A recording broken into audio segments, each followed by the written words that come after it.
It's definitely for someone who likes speed, who likes to get their hands dirty, and it just really puts you on the right path. So definitely pull the trigger.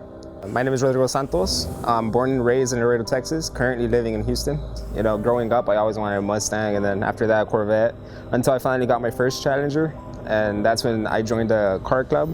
And that's when I really got into the car scene and started seeing the performance side of it.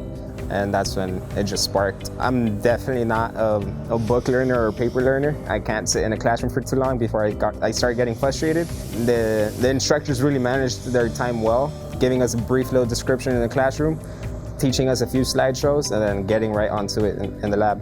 I feel like I made some really good friends, some lifelong friends hopefully. Met some really cool people, and the connections you grow here, you can't beat them anywhere else. End game for me is still open up my own shop back in Laredo. As far as Hennessey, they offered me the position. I'm looking forward to growing with the company, and one day getting a tech position and being a better tech by the day. For the upcoming classes, definitely try to beat my times on the Mustang. No one was able to in my class, but looking forward to see the competition. Good luck.